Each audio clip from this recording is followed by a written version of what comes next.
Mas Mardigu, kenapa disebut Bosman? Sontoloyo itu kenapa, Mas? Gue sudah memboikot tadinya gue pribadi. Maksud pribadi itu gue nggak ke Starbucks, gue nggak ke KFC, gue nggak ke McDonald. Itu karena pribadi. Tapi begitu kemarin All Eyes on Rafah yang dibantai sekian, wah gue murka. Gue bilang tadinya keputusan pribadi. Sekarang gue provoke. Lu juga harus Pakar mikro ekspresi. Oke. Terus jadi pengamat geopolitik. Itu gimana sih, Mas? Siapa nama kamu? Siap. Mario. Apa tugas intelijen? Siap. First line of defense. Wah, aku digambar.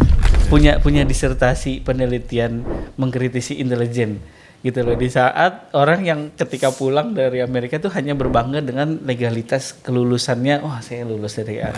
Jangan pernah cancel doa. Ngimpi aja terus enggak. Ini moral lessonnya adalah lu jangan pernah berantem atau buat mistake karena lu suatu hari lu butuh dia. Temen gue bilang, lu harus minta maaf.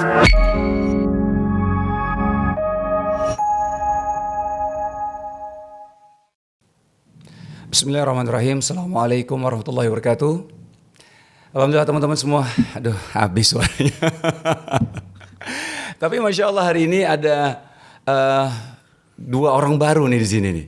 Satu biasanya teman saya Indra, sekarang teman saya Adam nih. Ini bukan anak saya ya. Mirip namanya. Ini Adam, kenalkan co-host baru kita hari ini ya. Masya Allah. Makasih Adam ya, udah nemenin ya. Sama-sama. Dan hari ini juga narasumber kita luar biasa. Bos Mardigu, Masya Allah. Assalamualaikum. Waalaikumsalam. Gimana Pak, sehat? Khair, alhamdulillah. Mungkin teman-teman kaget ya, loh kok ada Bos Mardigu nih, Bosman kenapa kesini nih, ada apa nih gitu kan. Nggak umum banget gitu ya. Apa channelnya sudah berubah jadi geopolitik gitu ya. Iya, jangan-jangan ke situ ya. Mas, gimana kabarnya, sehat? Alhamdulillah. Keluarga sehat semua ya? Semua sehat semua, alhamdulillah. Alhamdulillah. Ini sorry ini ya teman-teman, Bapak Ibu semua nih, suara lagi habis banyak. Banyakan ngaji. Amin.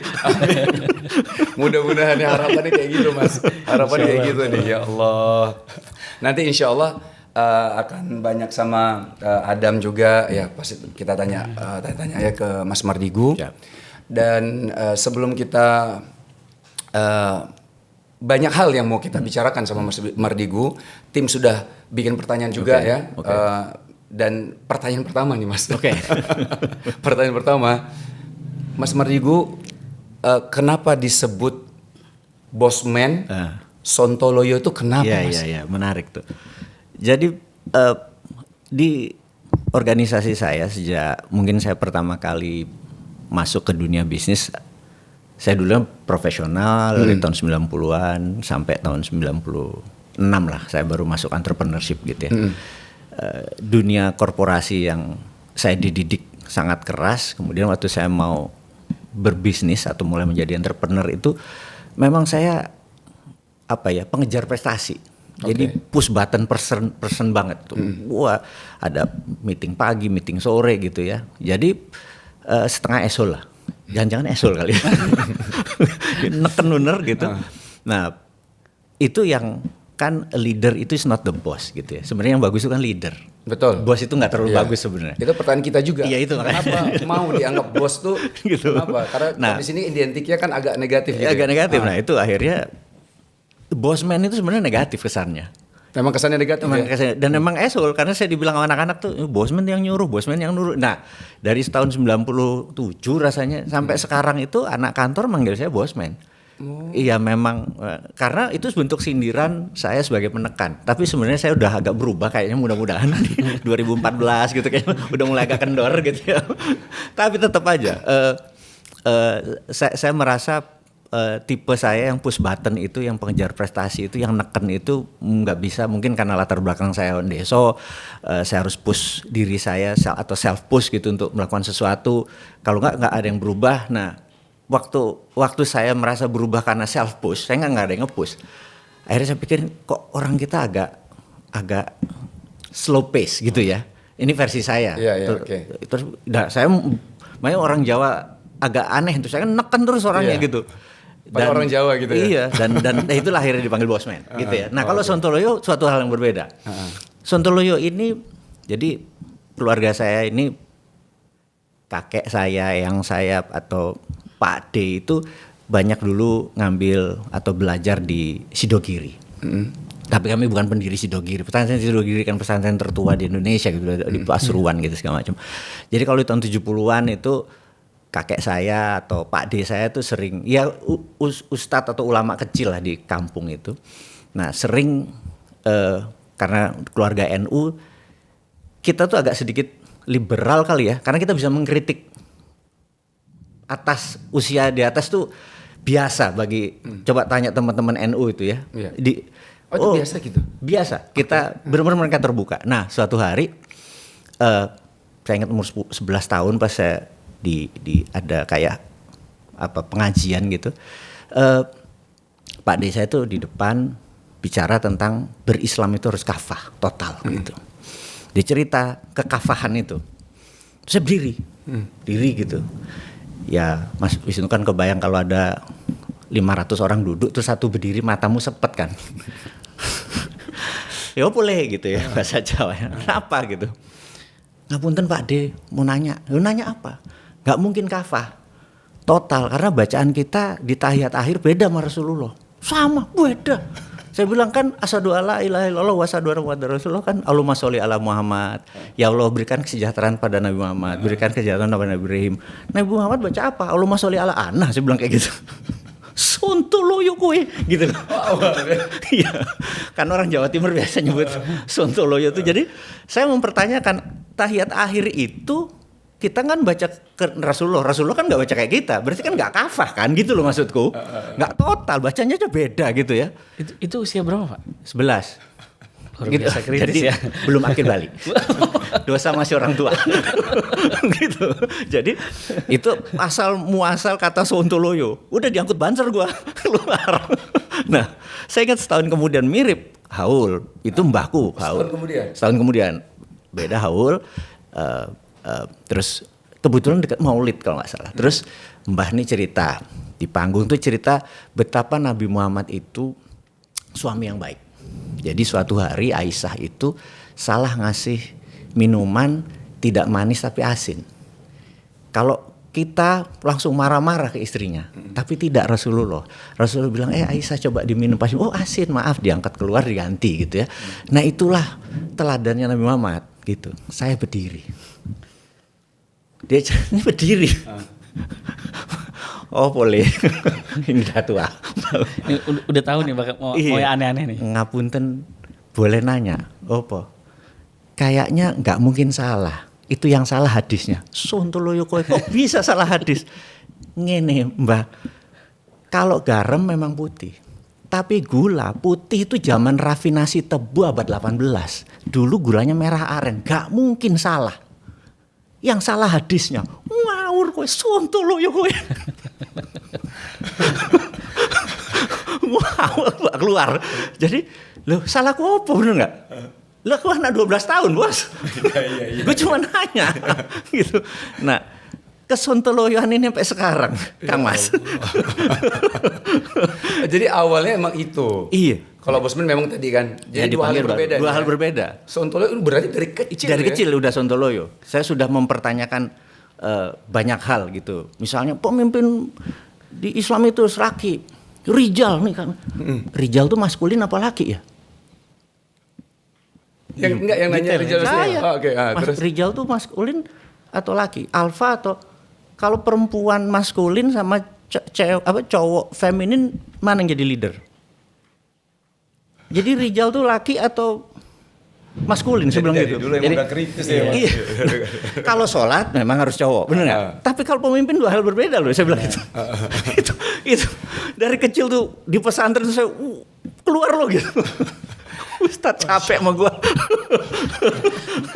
Berarti sontoloyo itu sebenarnya konotasi makna kecerdasan. Nggak tahu juga. Karena dari 11 tahun campuran tuh usia, kayaknya. iya. Di saat usia Antara 11 bandel. tahun hanya berpikir main, Iya. ya kan senang-senang, tapi Mas bisa berpikir kritis dan berani nanya. Tapi bukan karena keluarga, karena ustadznya kan. Mungkin karena keluarga. Jadi saya Jadi berani nanya. Berani nanya Oh. aja gitu ya mungkin Ya, salah itu satunya ya. Salah satunya itu. Kalau itu aku diem aja gitu. Tapi di sini aku membatin gitu. Aku banyak question di dalam ini. Karena susah pertanyaan aku tuh jawabnya orang pada gitu semua. Ya tapi itu ternyata Gen Z gitu pertanyaannya. Yang sekarang ini sama kritis. Yang sekarang ya. Yang sekarang gitu. Sampai sekarang tahiyat akhir Rasulullah baca apa juga nggak tahu gue. Oke, ini menarik nih kalau kita ngomong. Jadi memang dua yang berbeda, Bosman dan Sontoloyo. Tapi yang saya cukup tertarik ketika Mas bilang bahwa Mas memang backgroundnya ada pesantrennya gitu ya. Keluarga saya pesantren. Oh, keluarga. Keluarga. Oh, keluarga. Oke. Kita pengen tanya dulu mungkin dari awal Mas nih. Mas lahirnya di mana Mas? Di Madiun. Di Madiun. Oke. Di Madiun terus sekolah dasarnya? Jadi waktu di Madiun itu ayah saya pensiun aja pangkatnya kapten. Jadi memang rendahan. Oke. Jadi karena dia kapten angkatan udara, jadi anak kolong, terus sering pindah-pindah. Jadi kita di Sumatera Selatan tuh hampir 6 tahun. Jadi di Palembangnya atau? Iya, jadi kita terus di IKN, di Balikpapan, Palembang, di Samarinda, itu belum ada IKN. Itu 6 tahun gitu ya. Sisanya di Bali, di Kudus, di pindah-pindah tergantung penempatan gitu ya. Jadi memang berarti SD-nya termasuk pindah-pindah ya? SD, SMP, SMA. Paling lama waktu itu di mana? Enggak ada yang lama ya. Enggak ada lama ya? Maksudnya, atau mungkin SD-nya. Oh, SD di Balikpapan tapi ada di Palembang, terus SMP di Balikpapan, terus pindah Jakarta, terus paling berkesan waktu itu? Semua berkesan karena semua unik, karena saya harus beradaptasi di sini, ketemu orang Bugis, ketemu orang Banjar, ketemu orang Wongkito gitu kan. Yeah. Nah, itu saya enjoy. Jadi saya pikir saya ngerti kenapa Pak Karno itu memerdekakan Indonesia, karena dia pernah dibawa Vendigul, dia pernah dipenjara di Bengkulu, dia pernah dipenjara di sini. Jadi karena dia pernah ke seluruh Indonesia, jadi tahu rasanya Indonesia harus merdeka dan bersatu gitu ya. Nah, itu pun yang saya merasa bersyukur di Makassar sekian tahun di Bali dan lain. Jadi fun sekali hidup saya gitu. Enggak, maksudnya dengan karakternya Mas ya, yang dari kecil aja udah kayak gitu tuh. Artinya berani mengungkapkan pendapat gitu kan, bertanya hal yang mungkin orang juga kayaknya agak ragu-ragu untuk nanya gitu. Mungkin jadi nggak nanya gitu. Nah, ini kan kadang-kadang mungkin di beberapa budaya yang ada di Indonesia gitu ya, nggak cocok ya. Nggak cocok. Itu gimana cara?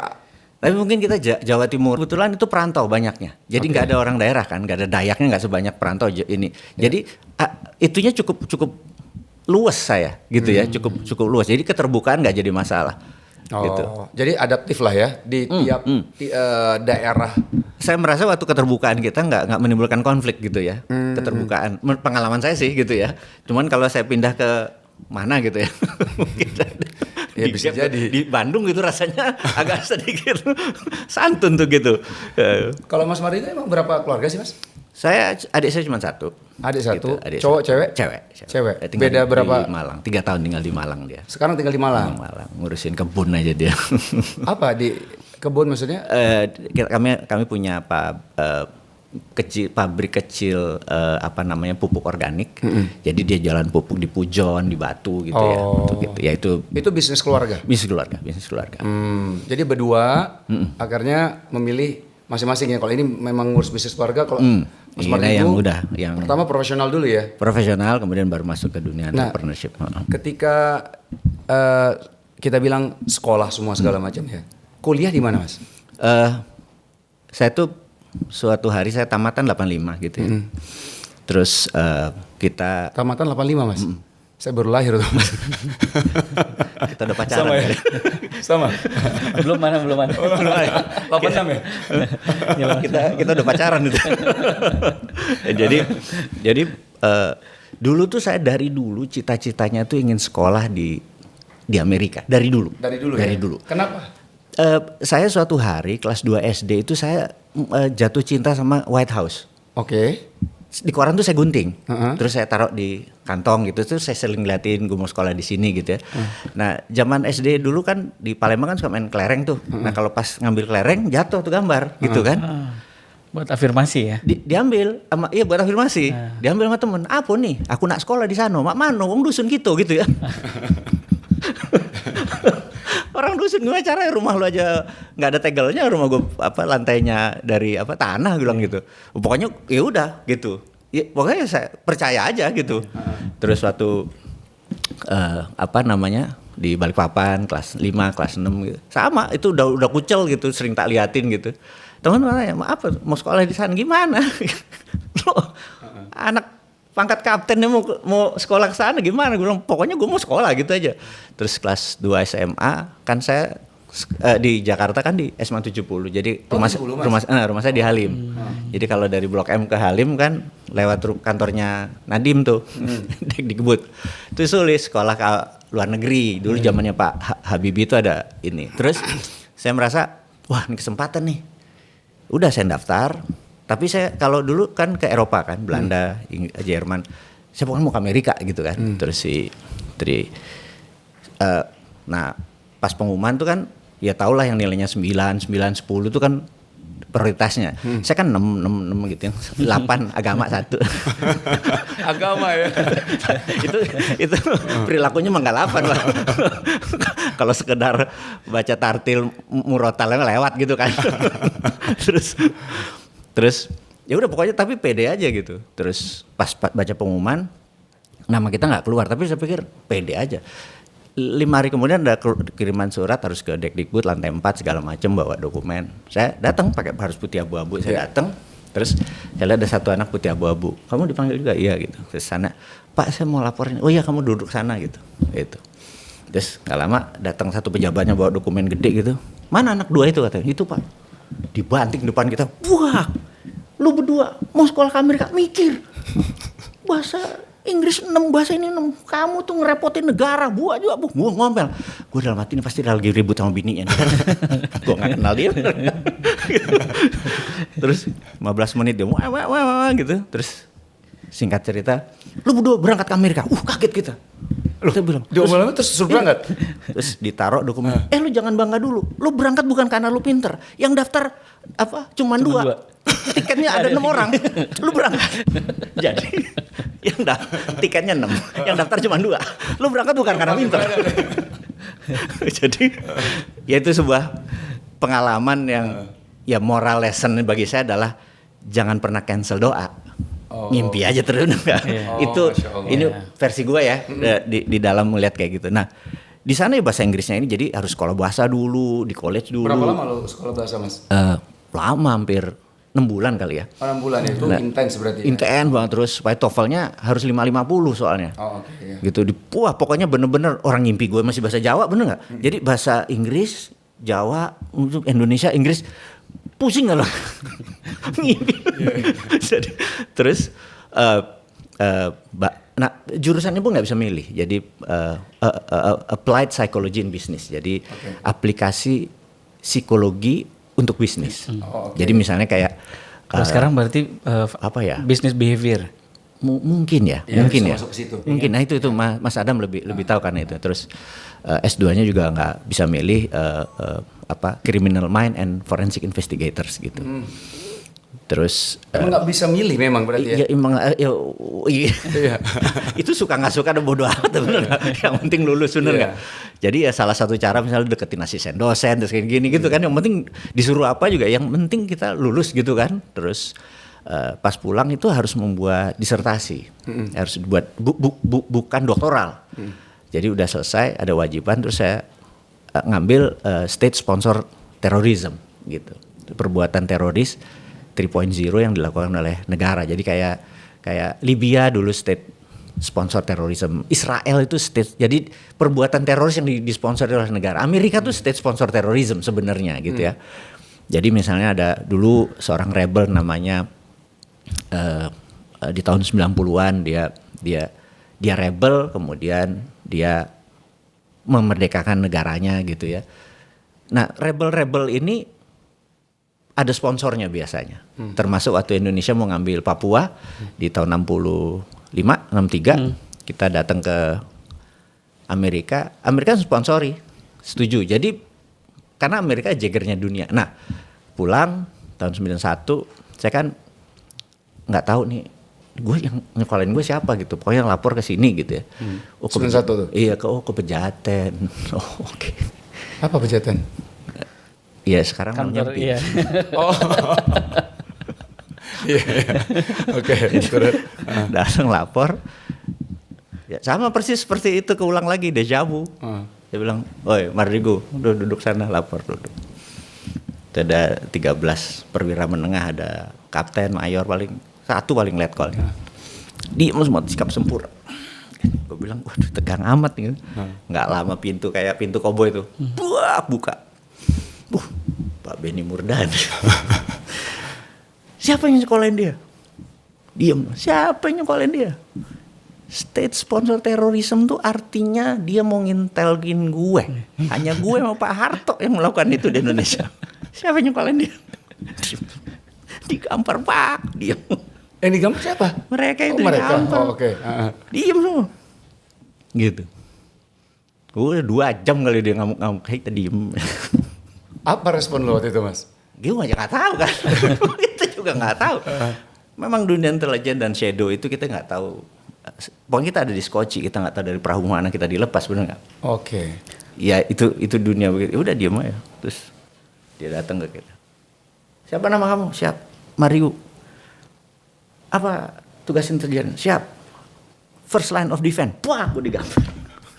Jadi di dunia akademi intelijen itu first line of defense, garda terdepan pertahanan, gitu ya. Itu makan sekolah, kamu di Indonesia bukan first line of defense. Di Indonesia tugas intelijen number 1, no surprises, nggak ada keterkejutan. Kalau lu terkejut, berarti lu nggak kerja. Jadi seluruh peristiwa nggak ada yang nggak didesain. Oh, pasti didesain. Iya. Oh, jadi nggak ada keterkejutan. Iya, keterkejutan. Oh, Jadi maksudnya itu. Oke. Kalau ada keterkejutan lo nggak kerja sebagai intelijen maksudnya. So intelijen, oke. Oh, oke, siap. Berarti harus ini Berarti, banget ya. ya, berarti ini modal dasarnya. Sampai sekarang nih begitu kontroversi. Ya, cerita gitu. Habis itu singkat cerita adalah saya harusnya ikatan dinas. Oke. Tapi karena ya harus mengundurkan diri. Kenapa harus mengundurkan diri? Ya karena nggak mau. Oh. Bos besar, lu ngapain ngintelin gue? Gak ada job desk lu. Harusnya 8 tahun kita ikatan dinas, lepas. Wah, alhamdulillah. Bener nggak?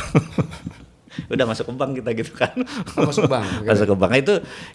Itu adalah short stories yang saya pikir banyak kekayaan mental saya tuh ke-build gara-gara peristiwa itu semua di awal itu. Oke, coba kita tarik sedikit ketika masih kuliah di Amerika.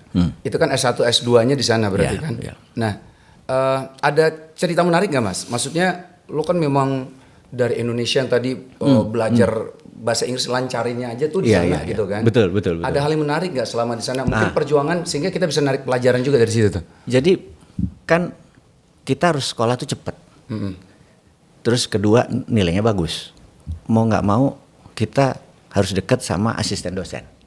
Nah kita pasang badan tuh, ada JB namanya, JB ini asisten dosen yang menurutku orangnya agak out of the box. Dia suka sekali melakukan research. Jadi contohnya gini. Dan saya pasang badan nih gini. Pokoknya kalau lu butuh bantuan, call me, gitu aja. Nah, saya dulu di kampus dipanggilnya Piwi. Kenapa? Gua nggak ngerti, orang-orang mungkin gua karena aneh kali ya. Piwi. PW Piwi gitu. Pokoknya dipanggilnya Piwi. Terus dia suatu hari dia bilang, ingat nggak ada pelajaran tadi tentang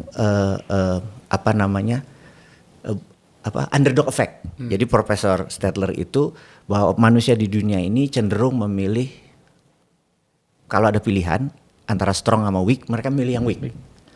Underdog effect. Jadi contohnya di Piala Dunia, Nigeria lawan Argentina. Lu pasang bawah deh, pasang Nigeria. Kemungkinan menang karena mereka punya fighting spirit lebih besar dan lu merasa kalau dia menang lawan yang gede. Itu heroik ya. Heroik. Nah, jadi di dunia taruhan, maaf nih ya, ini agak Islami gitu. Itu masang posisi underdog tuh 60% lebih chance-nya menang. Daripada yang incumbent atau yang di atas. Itu sejarah. Terus bilang, what do I do?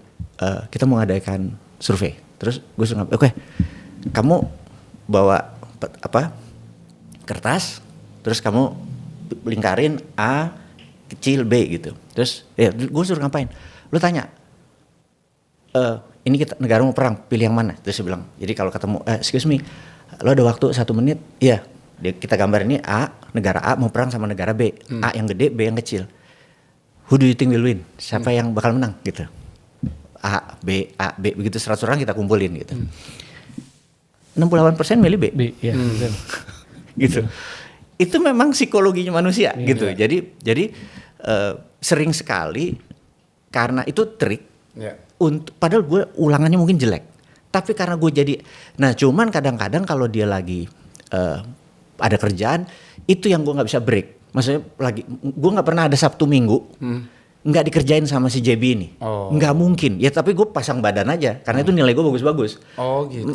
Maksudnya pasang badan misalnya gini, lo inget nggak kekuatan positif pelajaran profesor yang orang Prancis? Philippe, tentang kekuatan positif word, positive word. Iya. Kita mau praktekin. Gue harus ngapain? Gue ada ide, kata dia gitu. Lu cari orang yang nggak pernah main basket tapi tahu basket, nggak pernah main basket the whole their life. Jadi saya nyari. Have you? Nanya terus berarti. Nanya semua orang, ada 60 kali. Ada akhirnya satu cewek. Gue nggak pernah main basket, gue tahu basket. Where you from? Puerto Rico. Lu mau nggak? Kita mau ngadakan survei tentang positive words. Lu mau jadi respondents yang mau, what do I do? Gue tanya, JB ini mau dia ini. Jadi dia disuruh kita ke ring basket, dia nembak. 5 kali nembak ya nggak masuk kalau nggak pernah main gitu ya. Terus si JB bilang, lu mau nggak mata lo gue tutup? Ini for ini ya, kita rekam kok gitu, ditutup ini segala macam. Oke, udah ditutup pakai ini, benar-benar nggak bisa lihat tutup. Terus, oke, lu shoot lagi, dek shoot.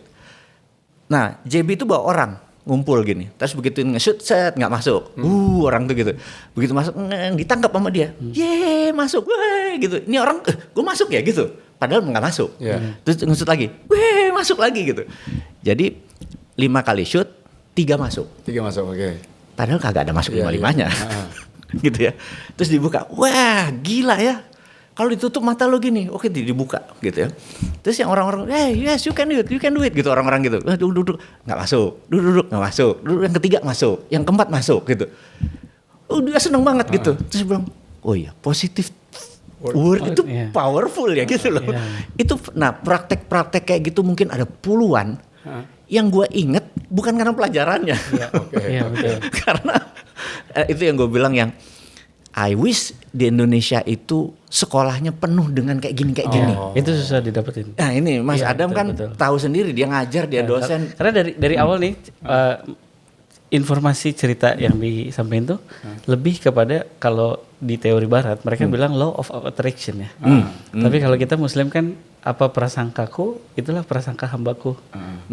Terbalik ya. Prasangka hambaku adalah prasangkaku, itu kan Allah bilang. Jadi berangkat ke Amerika terus kemudian budaya Amerika yang positif, affirmation positif ya. Gitu. Sebenarnya sampai sekarang tuh masih gitu kan. Bahkan makanya harusnya jadi pertanyaan tadi gini, saya berpikir ada nggak yang berpikir ketika balik dari Amerika nih semua perilaku Mas yang ada di Indonesia nih kayaknya budayanya bukan budaya Indonesia nih, dari kecil udah kritis, terus kemudian sekolah ke Amerika, balik berani langsung mengkritisi intelijen Indonesia.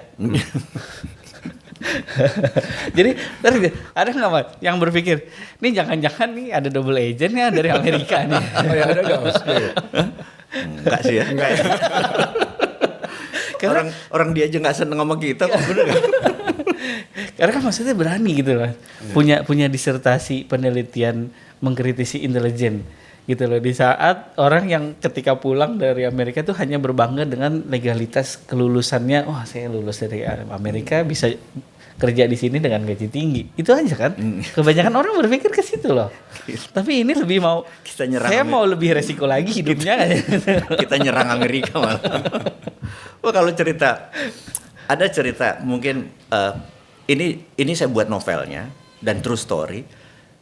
Mungkin saya buka di sini, saya belum pernah di podcast cerita itu karena Mas Yunus tadi cerita bahwa podcast ini lebih ke family dan pengalaman hidup gitu ya. Jadi suatu hari saya tuh kalau di komunitas di Amerika tuh sering dimintain tolong gitu ceritanya. Suatu hari saya dapat telepon, saya nggak kenal orangnya. Dia bilang, gue dapat nama lo nih dari ini. Oke, terus saya bilang, kenapa? Gue perlu bantuan lo. gue di Kansas, gue ada mobil yang mau dibawa ke California. Gue ada $5,000 untuk modal lu ke, gue bilang 5,000. Kansas itu Indonesia kan, waktu Indonesia kita kan timur tengah barat gitu ya.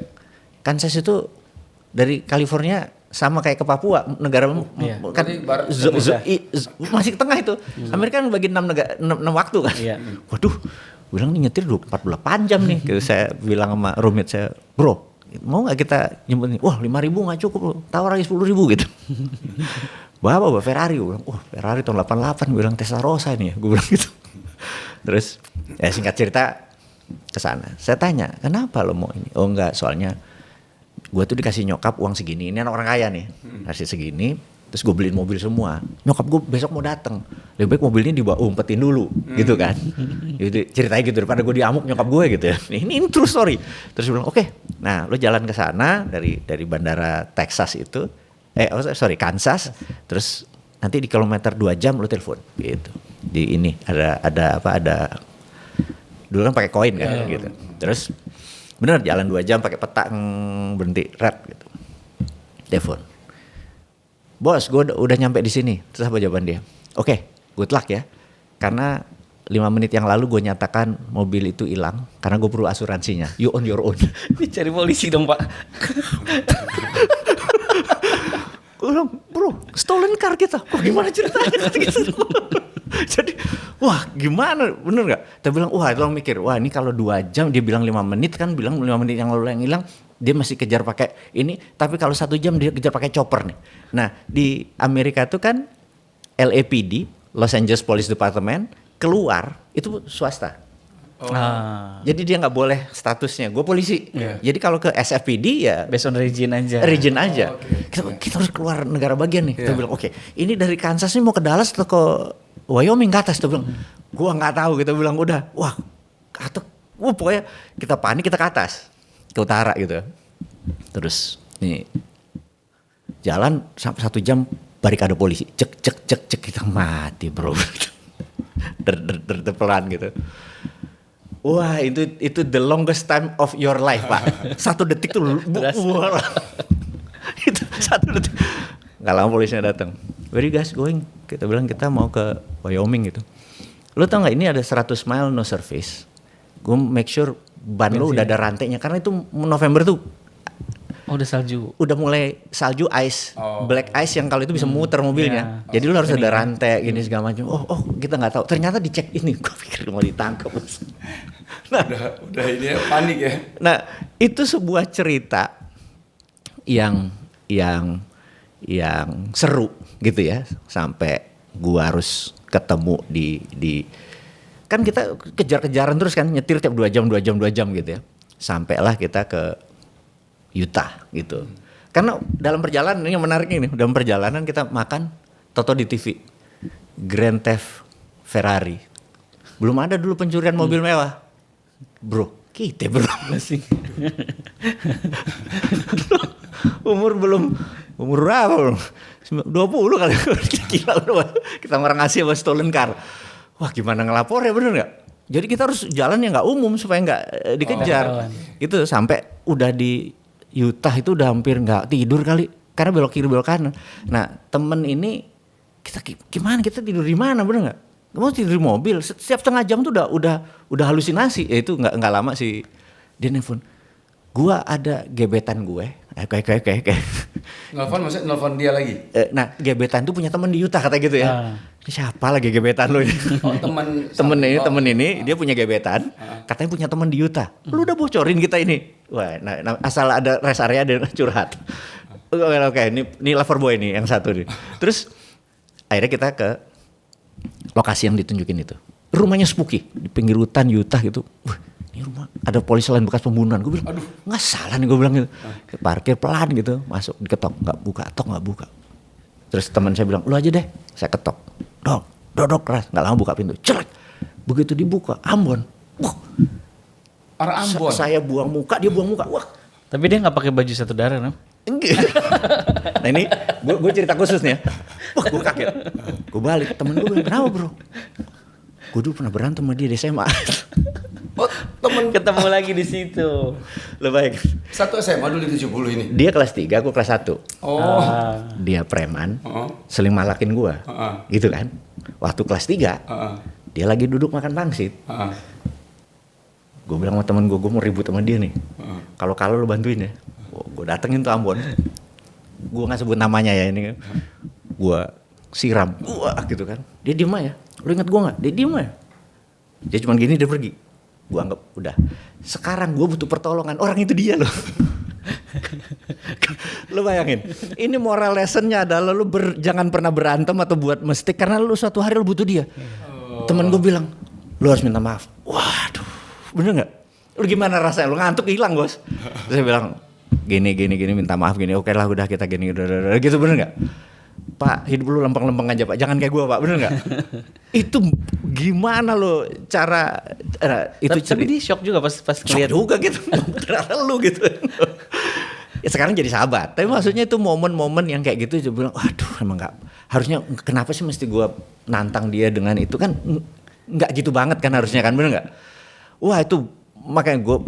Kalau lu mau belajar dari orang yang paling banyak mistake. Mungkin lu belajar sama gue. I make so many mistake gitu. Gitu. Nah gue cerita nih sama Angga Sasongko. Bro gue buatin film. Oh film. Oh, novel itu ya? Novel itu. Oh mau dibikin film. Ceritanya menarik buat diangkat film. Iya sih. Ya itulah cerita. Tapi maksudnya jadi ada pelajaran yang didapat, tapi ada pelajaran kehidupan yang gue dapat dari sisi yang lain. Dia ada flip of coin itu, ada sisi ininya edukasi, ada sisi itu. Nah, gue merasa waktu berada di sana kita sama diri kita itu banyak bener gue belajar ya gitu. Kira-kira gitu. Kira-kira.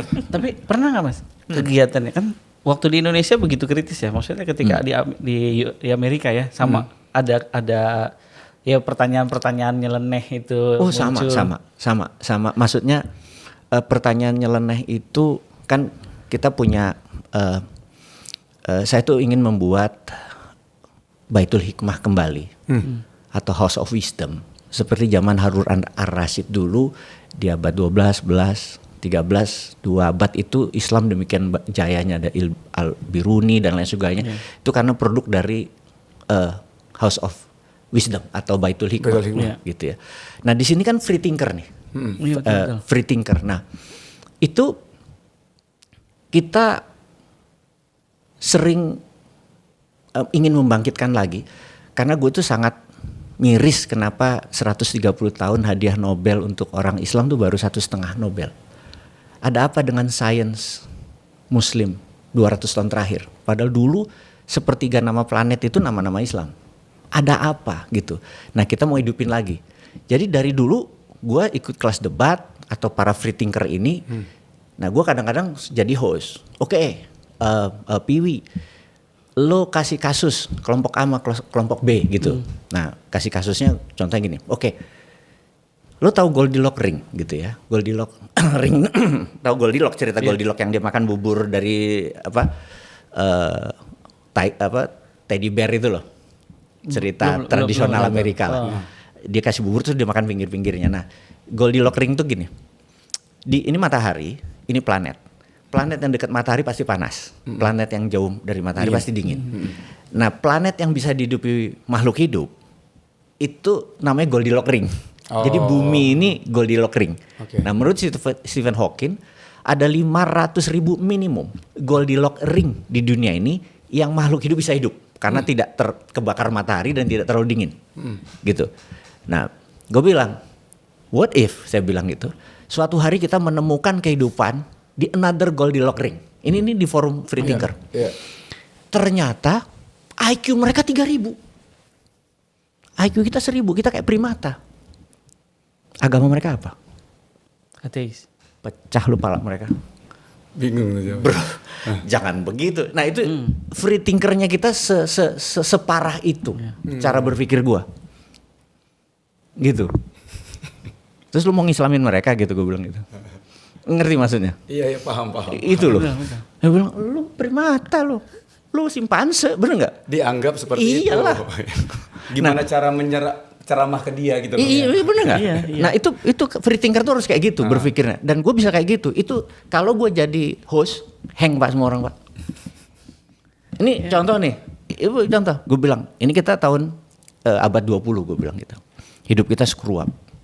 Ternyata kita ini adalah makhluk tahun 3000 yang dikasih artificial intelligence untuk dibawa ke tahun abad 2 apa Ya abad 2 misalnya. Iya sekarang lah tahun abad 20-an. Abad 20 ini untuk betulin penyakit kita gitu. Jadi ini semua adalah visual unreality. Iya. Kita cuma ngebahas it's not real. Berhenti lu para orang. Gue segitu liar Mas kalau berpikir, paham ya? Artinya memang nggak, ya konsisten ya. Konsisten koslet.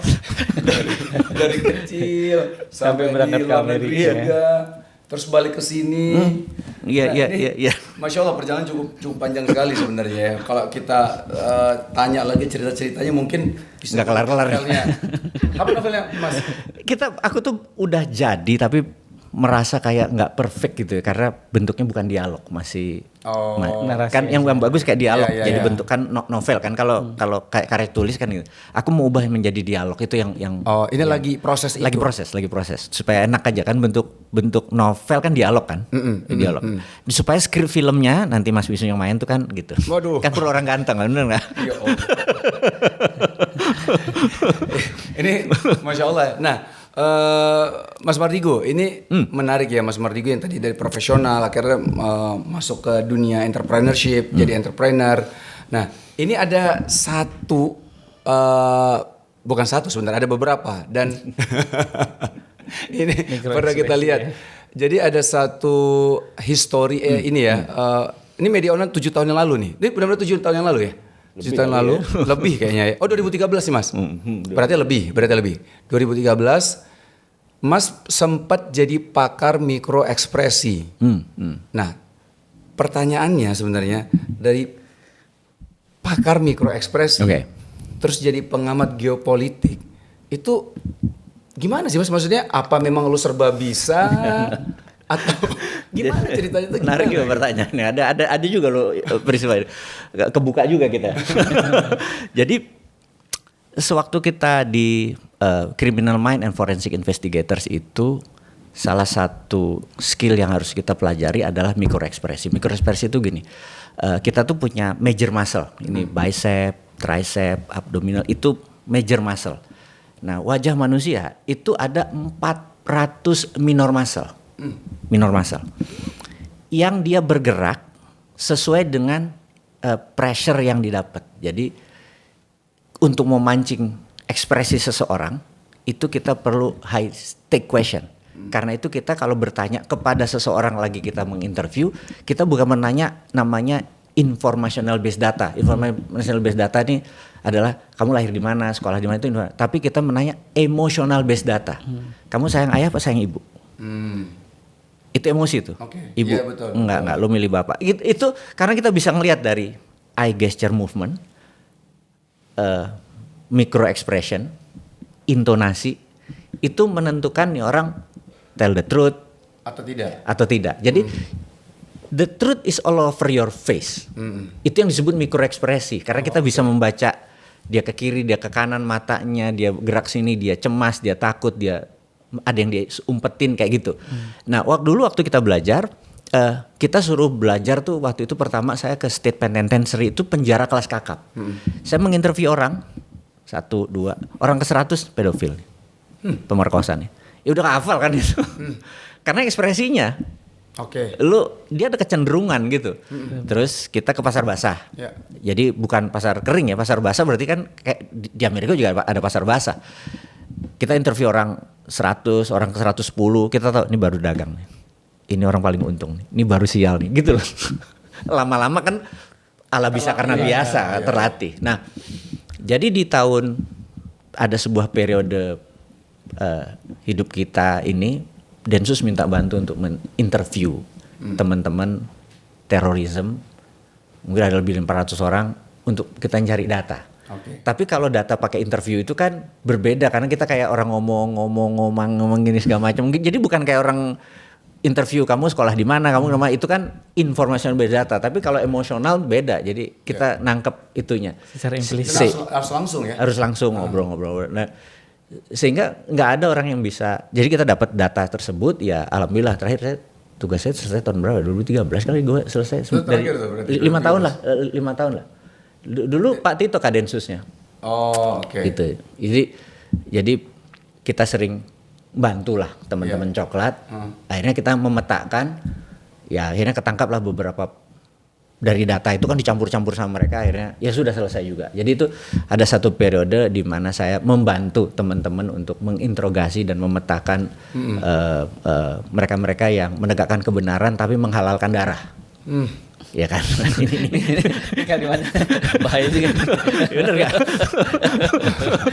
Ya kan gue ngomong agak sakit nih denger. Menegakkan kebenaran boleh gitu. Untuk tapping ya. Untung tapping, bener.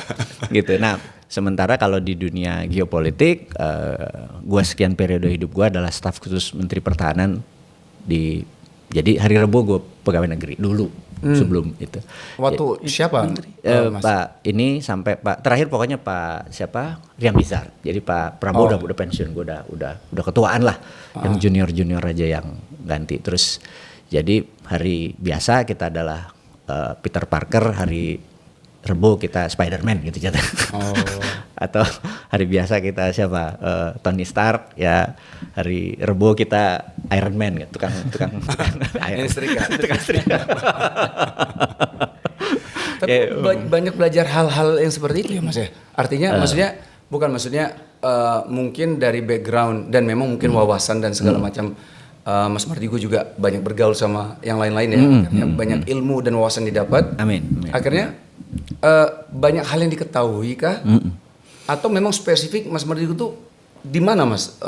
Secara positioning lah kalau kita bilang. Jadi kalau ke base ilmu sampai sekarang ya geopolitik sama geoekonomi. Oh, geopolitik sama geoekonomi. Jadi kalau kita sederhanakan, politik adalah lokal, geopolitik adalah regional, gitu kan, atau dunia gitu. Nah, posisi politik dalam negeri gue nggak terlalu mikirin. Tapi posisi kita dengan Singapura, posisi kita dengan ini, nah itu lebih geopolitik. Geopolitik, oke. Nah, kebetulan kalau kita di Lemhanas kita ilmu dasar. Nah, suatu hari di tahun 2017 gue pikir kayaknya kalau gue masuk ke sektor itu gue tuh merasa di tahun 2002 di mana Indonesia merubah dari Undang-Undang 45 menjadi Undang-Undang 2002 yang gue nggak terlalu suka gitu ya, adalah GBHN hilang, garis besar haluan negara. Lu bayangin lu nggak ada GBHN. Sekarang tiap tahun cuma ngabisin anggaran, nggak ada. Lu mau kemana ini? Jadi itu satu. Itu yang kedua adalah one man one vote. Gue nggak setuju, maksudnya mosok ahli yang jidatnya bawa sajadahnya bawa jidat gitu ya. Sama dengan preman, suaranya satu.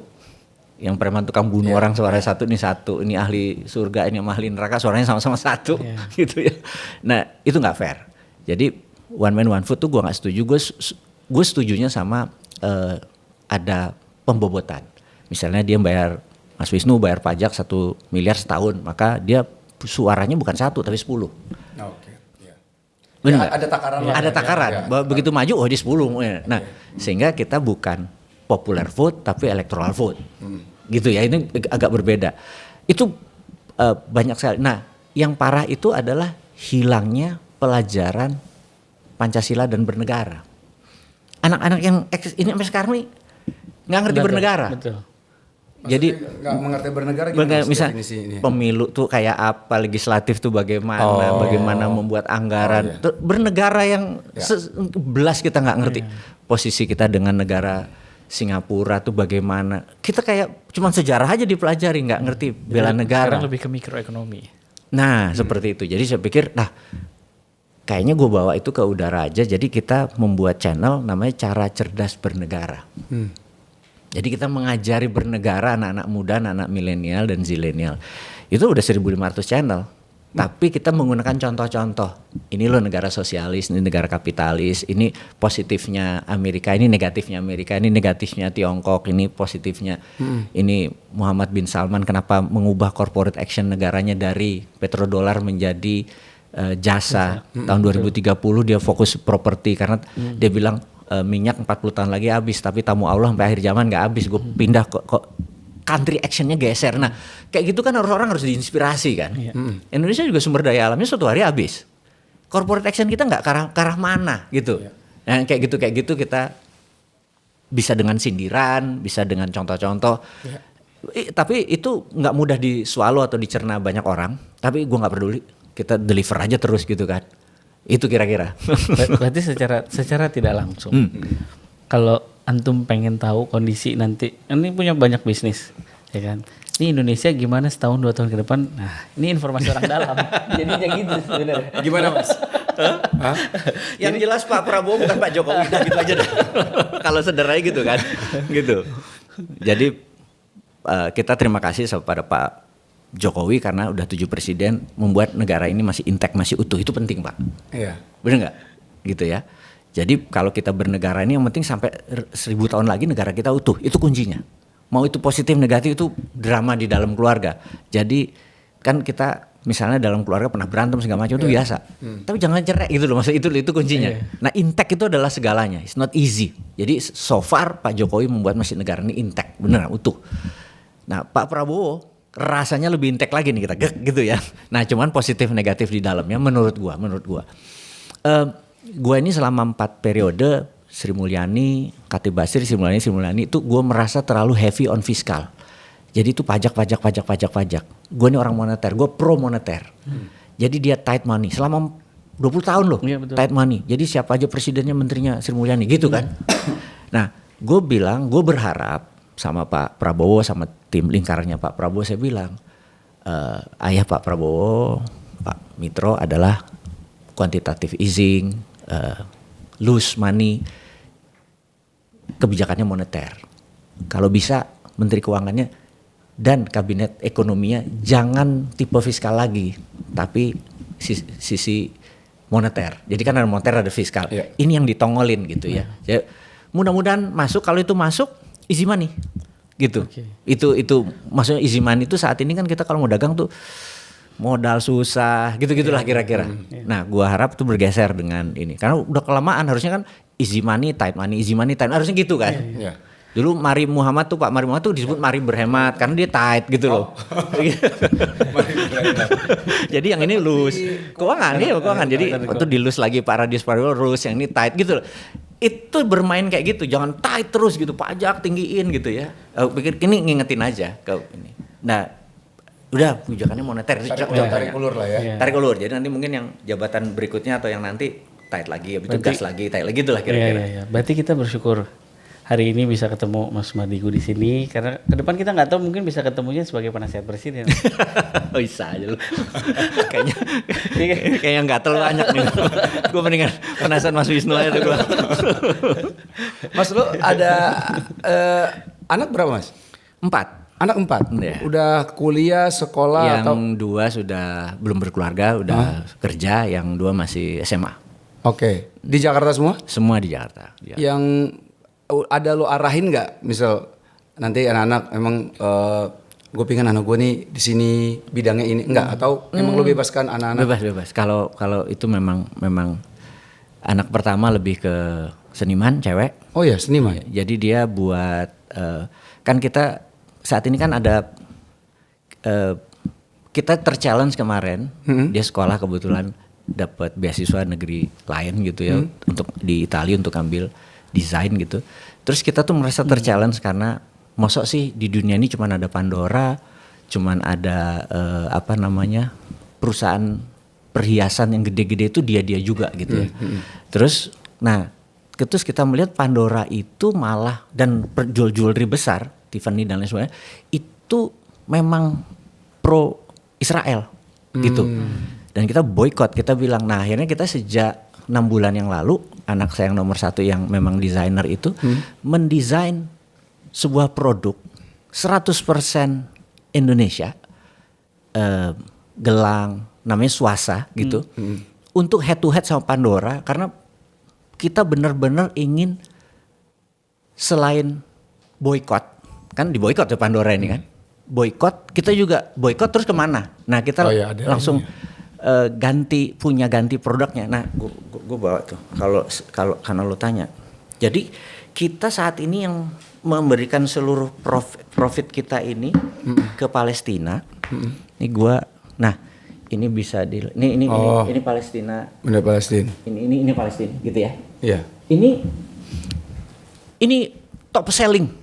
Oh ya? Top selling ini pure silver 92,5 sterling. Terus ini yang paling banyak laku karena saat ini Gen Z itu mau punya identitas sendiri. Oh.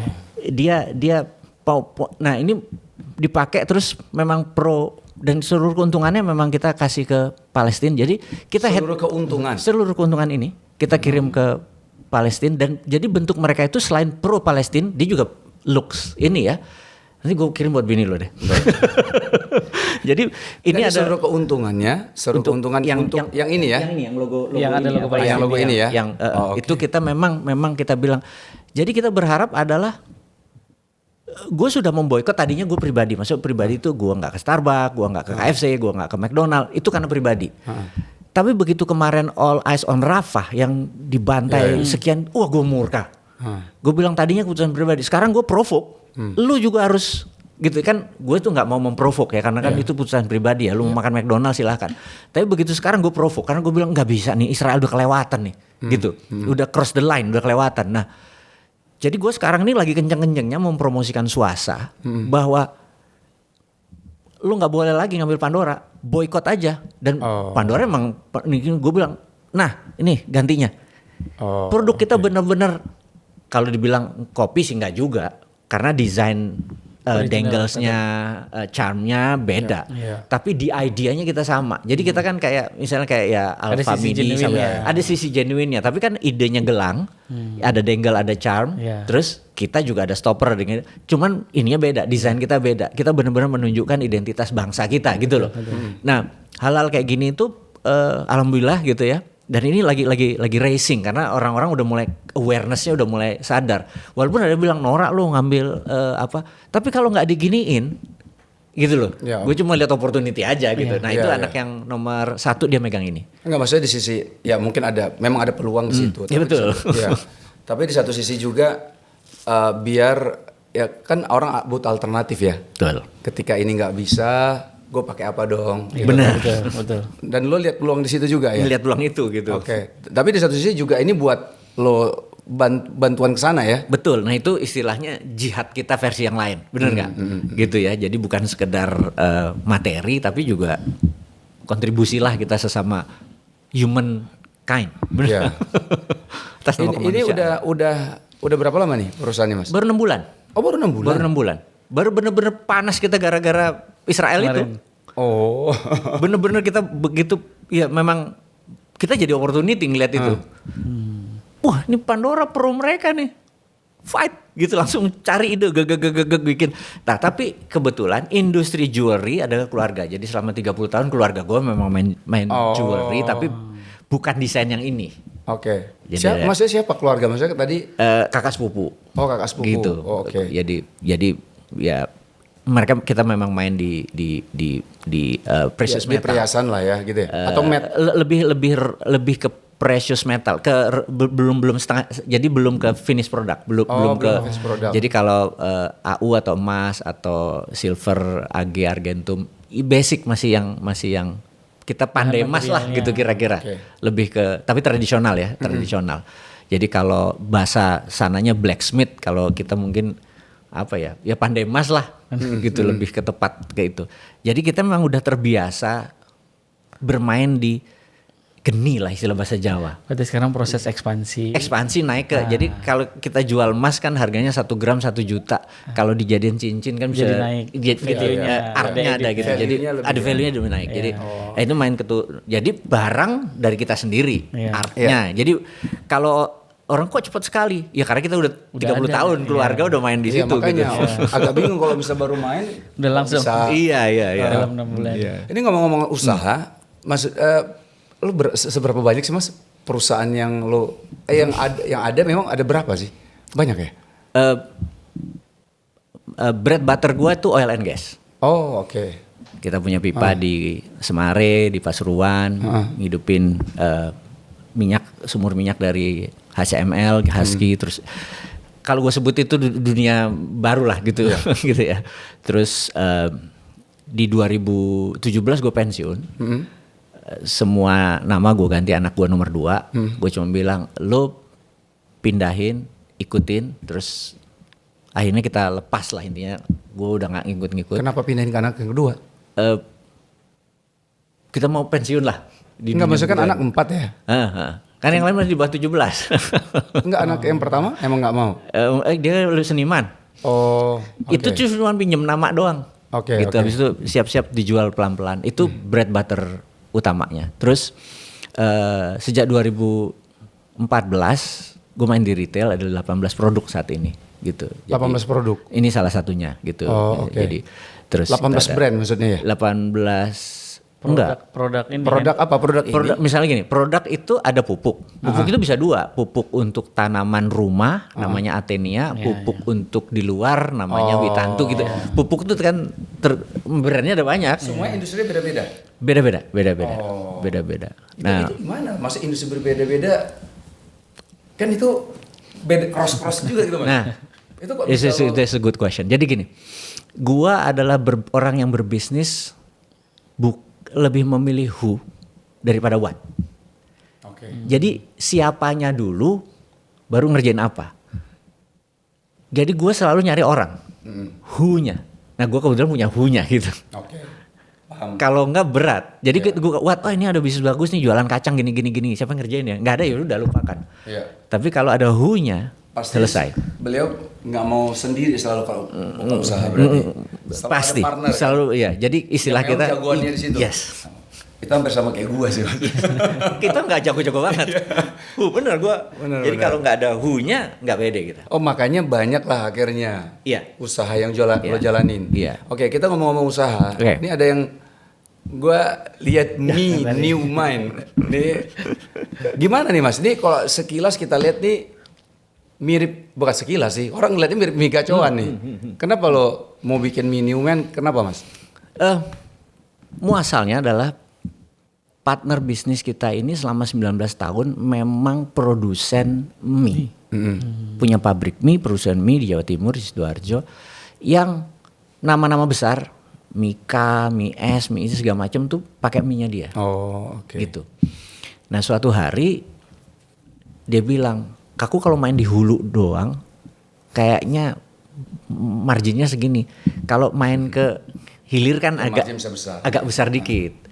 Terus gimana? Ya wes kita buat mie Bosman gitu waktu itu. Udah 100 cabang tapi kita jual kios yang kecil-kecil 11 jutaan itu loh. Oh, oke. Nah tingkat suksesnya tinggi karena syaratnya adalah depan sekolah. Oh, oke. Kantin Pemda gitu. Anak sekolah. Karena kan 8.000 kan anak sekolah bisa beli gitu. Karena syaratnya itu tingkat suksesnya gede. Jadi karena 20 piring, 30 piring sehari, kerja 5 hari balik modal nggak sampai 6 bulan gitu loh. Itu, nah wah kita lupa tuh udah asik ke situ. Suatu hari kita dituntut. Jadi ini ada mafia haki. Dia udah klaim nama mie Bosman duluan, kita dituntut. Oh lu belum haki kan dulu itu Mas? Lupa. Ya Allah. Itu maka ini lesson learn ya teman-teman ya. Enggak, masa sekelas lo masa melupakan itu dan dia kan gede Partner juga. gue yang ngerjain lupakan semua, kan dia yang administrasi detail. segala macam. Iya, kayak kita pas lu enggak Pak. Waduh gue bilang kayak gitu. Kan kasus tuntutan hukum kan. Balik badan kita. Balik badan tuh langsung bikin apa ya? Udah minumannya lah gitu. Gitu. Tapi dia ada kadaluarsa Pak intinya. Apa? Hakinya. Ada, Jadi, ada. Kayak kasus kemarin tuh yang apa perusahaan lupa. Jadi kakak adik kan. Jadi hakinya kakaknya lupa perpanjang, adiknya itu ambil. Iya. Nunggu juga. Iya benar. Tapi nggak enak juga nungguin kapan gitu. Ya udah daripada tuntutan hukum kita bilang lo menang deh, lo ambil itu yang 100 gitu kan. Serat. Iya, tapi dia nggak bisa ambil itu lo dong. Cuman Kiranya nggak namanya cuma doang. Iya, makanya ambil Nama aja. brand. Ya udah kita balik badan gitu. Balik badan gitu. Ya begitulah dunia Indonesia. Itu preman. Ya udah kita bikin rapi. Ya udah itu pertamanya. Terus suatu hari kita merasa itu kan tahun 2021, 2022 kita mikir kayaknya kita harus naik ke yang level lebih besar. Nah mulailah kita bangun di Kediri yang besar segala macam. Nah pada saat kita ngedesain itu kita bilang nih gimana nih? Karena kebetulan yang kita bangun pertama itu kok dilihat loh cungkupnya kayak mie gacoan gitu. Gak sengaja. Karena kita barang jadi tuh. Kita cat hitam, kita kasih logo. Kan logo kita cuman pink aja. Kan kita Blackpink kan kalau kita. Black sama pink. Sikat aja lah gitu. Karena memang jauh sih kalau samanya tuh kalau dicopot karena hitamnya bangunan. Jadi kalau itu dipasang kok agak mirip gitu. Berarti Jadi, memang tidak ada kesengajaan nggak ada ya? pertama nggak sengaja, terus udahlah sikat aja lah, karena nggak menyalahkan Haki kok. Karena kemiripannya di gedung ya, kecuali dia matenin tuh bentuk cungkup. Iya, kecuali dipatenin betul. Gitu. Kayaknya enggak dah. Namanya mungkin logo, tapi cungkupnya enggak kan? Karena kan ukuran ini segini ya semua orang juga sama. pakai gitu, nggak bisa Betul. diklaim. Jadi akhirnya itu kita bikin. Tapi itu sebenarnya strategi karena latar belakang gua applied psychology itu memang di sebuah komunitas ada tipe-tipe tertentu di Indonesia termasuk salah satunya yang kalau ada sesuatu yang baru tuh susah ini benda apa sih gitu ya. Iya. Nah jadi lebih baik kita yang ada di twist sedikit gitu. Itu lebih gampang masuk ke bawah sadar. Karena yang paling susah kan manusia itu kan top of mind ini nggak lebih 7. Jadi misalnya Mas Wisnu sebutin 7 merek kamera. Ya Nikon, Sony, ya dan lain-lain lah ya. Nah, lo begitu 7 biasa berhenti. Cek. Baru merek tuh ada 20 kali. Cek. Iya. Nah, kalau kita nggak masuk top of mind ini, produk kita nggak susah berkompetisi. Nah, mie gacoan udah numero uno di top of mind, tempel gini gitu loh maksudnya. Oke. Tapi kayak gacoan doang ya? Ada yang lain nggak sih? Ada sebenarnya ada. Ada ya? Oh iya dulu ya, apa? Banyak. Yang bakso-bakso sekarang bakso bujangan dulu apa? Iya. Orang bakmi naga yang masih di langit kok namanya. Oh oke. Iya kan? Terus bakmi kejaksaan. Bakmi banyak Kejaksaan itu lama. itu hampir 200 ya bangnya. Tapi kan kalau secara segmen kan beda Mas. Secara Iya, kita bilang iya. harga. Betul. Maksudnya kalau yang minimum ini kan benar-benar sama, secara harga juga sama. Tipis. Tipis banget. Apa semua. lebih murah ini? Lebih murah dikit tapi tipis lah. Karena mungkin idenya dan sasarannya sama kayak awal Gen Z. Sama Gen Z gitu. Iya, benar. Iya kan? Kalau bakmi yang lain kan udah lebih ke Udah milenial, family, udah X, generasi X. Ini kelas Boomer, 10.000 ya. gitu kan. 10.000 kenyang. Itu udah tembus 500 mitra. Benar emang? Benar. Kita mitra yang kecil-kecil itu. Oh, yang kecil-kecil itu. Bukan yang gede. Yang gede jadi baru. Teman-teman yang sudah ambil Bosman dulu. Betul. Diubah nih. Diubah jadi karena minimum diubah deh. mind. Udah 500 Mas. Udah 500. 400 sekian lah nggak sampai 500 gitu. Sesuai jumlah sekolah mungkin. Kan di depan sekolah tadi. Di depan sekolah. Iya. Makanya kita ngejar depan sekolah. Dengan 11 jutaan itu 6 bulan balik modal. 11 jutaan ya. Itu 6 bulan balik modal. Kenapa yang satu gede satu, terus Nah, yang kecil-kecil? Kita tuh mau gede semua nanti. Mau gede semua. Jadi nanti yang kecil-kecil itu kita gabung gede gitu. Karena kita kalau kita ngelihat lebih ringkes ngerjain yang gede. Jadi kita jadi nanti kita ada beberapa nanti yang teman-teman di sebuah lokasi kita gabungin jadi bangun yang gede bersama gitu. Jadi kita nggak ninggalin mereka, nggak ninggalin mereka. Ada satu titik, beberapa titik gitu. Ini gabung gitu. Udah di Pekanbaru ada. Ya itu kita ngelihat. Nah, ini juga adalah solusi kita. Kan kita agak kencang nyerang KFC. Jadi apa yang terjadi kalau KFC nanti kayak di Malaysia 100 tutup gerainya gitu ya. Terus teman-teman kita ada 50 orang kerja satu KFC. Itu bisa jadi nambah pengangguran. kesini. Lu datang ke tempat gue. Jadi kita bukan nyerang doang, lo kita buat solusinya. Gitu. Another choice. Gitu kira-kira. Jadi ya lah. Mas Mardigo ini kita juga ngomong soal, kita sebenarnya penasaran nih Mas Mardigo, selama ini agak loncat memang, tapi kita pengen tahu deh gimana sih cara ngedidik anak ala Mas Mardigo tuh gimana sih Mas? Sebelum mendidik anak, sebenarnya yang perlu diketahui yang kita nggak tahu tuh Mas Mardigo istrinya tuh orang mana? Oh iya. Karena ada peran lain. Jadi gini. Menurutku ada hal yang namanya husband, ada hal yang namanya parenting, ada hal yang namanya fathering. Oke. fungsi fathering adalah fungsi ayah, fungsi mothering sampai kapanpun gue nggak bisa ganti. Nggak bisa digantiin. Setuju ya? Iya. Jadi kita bicara teritori yang gue tahu aja. Gitu. Fungsi fathering, bagian dari parenting. Iya. Gitu. Nah, salah satu ini gue agak liberal, urusan mereka untuk menentukan pendidikannya jadi apa. Karena dulu di tahun 2020 ke bawah sebelum COVID, degree is important. Sekarang gelar itu less important, bukan not important, jadi less important. Skill itu lebih dibutuhkan, lebih important. Jadi sejak tahun 2019 gue udah memutuskan ke anak-anak, gue lebih mensupport lo untuk punya skill, gitu, daripada punya degree. Nah karena skill inilah akhirnya mereka memilih jalan hidupnya yang sekarang ini, gitu. Jadi gue lebih ke skill oriented, passion, gitu, passion. Jadi dan skillnya harus ada ya. iya. Skillnya. Jadi gue nggak perlu lo mau, saya mau dapat gelar, kecuali lo perlu ilmu seperti arsitek, lawyer, dokter, lo makan sekolah. Iya. Di luar itu maaf sosial, ilmu sosial, lu baca buku aja gue gitu. Maaf, ada pakar manajemen di sini. Karena begitu lu pelajari ilmunya udah ada yang baru gitu. Iya. Itu, nah, hal itu yang terjadi di keluarga gue. Jadi bukan degree oriented. Gitu, bukan degree oriented. Itu yang. Tapi kalau tanya ini tanding bola, anak gue yang nomor 3 itu juara junior catur nasional gitu. Hah? Ya. Serius? Iya, CFO itu. Jadi memang itu ya passionnya. Umur gitu. berapa ya Mas? Sekarang 16. 16 juara catur nasional. Junior waktu masih 12 tahun, sekarang sih udah. Waktu 12 tahun. Masih junior gitu ya. Jadi dia Dan mewakili. mau diseriusin itu. Kayaknya ya karena dia mewakili Jakarta, udah provinsi dia mewakilinnya gitu ya. Jadi ya pas dia turnamen kita ikuti gitu ya. Itu banyak hal yang ya lebih ke skill, Dan dia pernah suatu hari marah.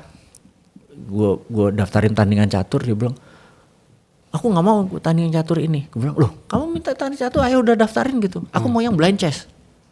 Jadi blind chess tuh aku ngadep sana, Mas Wisnu ngadep sana berlawanan, terus E5 ke E7 gitu loh. Blind chess. Koordinatnya. Nggak paham aku. Emang gitu ya blind chess gitu ya? Lu nggak lihat boardnya? Iya, boardnya kan ada koordinat gitu kan. Gitu. Iya. Lu ngadep belakang-belakang. Lu kan harus inget. Kenapa maunya gitu kenapa? Dia merasa gampang yang belajar begini. ada genetiknya turun kan.